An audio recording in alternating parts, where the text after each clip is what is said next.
The debate continues over Texas's newest abortion law, also known as the heartbeat bill, outlawing abortions later than 6 weeks and giving outside parties a legal standing to sue someone involved in abortions. There are arguments that this will not stand up in a courtroom.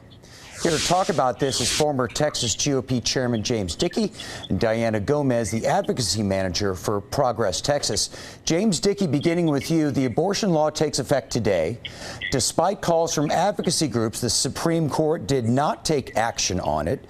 Democrats say the court has failed them, or is the court allowing majority rule in Texas? What do you think? Well, so today, yes, it took effect today along with 660 other bills. Yes, Democrats, of course, are going to say that the court failed them because the Democrats rely on a handful of unelected judges to do what for them they cannot win at the poll. A majority of people believe that when a baby's heartbeat is heard, that that baby's life, which is so obviously life, should be protected. The court did the right thing in stepping back and letting us be the representative republic that we are. Diana Gomez, what do you think the state Supreme Court is up to with this law?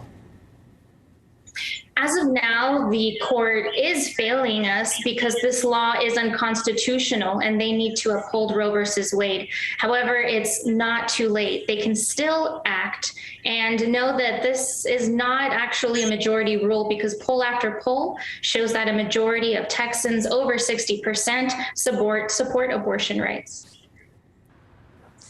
Well, and you're parsing words. A majority of Texans also believe that once a baby's heartbeat is known, that should not be aborted, that it is a recognition of what it is, which is killing a separate live human being, which should not happen. Diana, feel free to reply. Like I said, poll after poll shows that especially, this law leaves no exception in terms of rape or incest. And most Texans believe that a person should have access to this essential health care, abortion care, no matter, what the cause of it was. James Dickey, if things stay as they are, is this the beginning of the end of Roe versus Wade?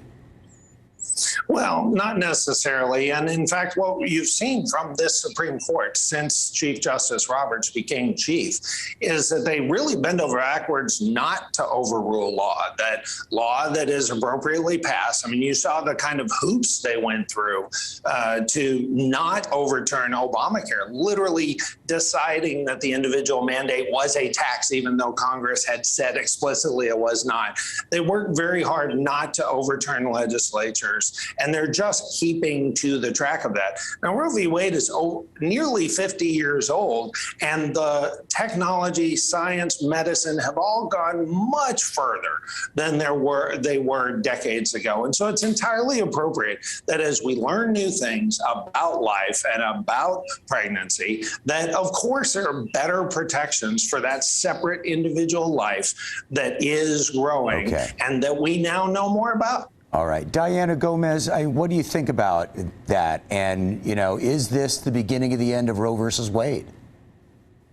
I think, regardless of how old Roe versus Wade is, it's, a part of our law and should be respected as such. Our Constitution is very old as well, but that doesn't mean it should all be thrown out. We need to respect the laws of our nation. And I'm not going to guess what the court will rule, but I will say that elections matter, judges matter, and we need judges that follow precedent. And if the court rules how they should, this should be shut down and Roe versus Wade should stand.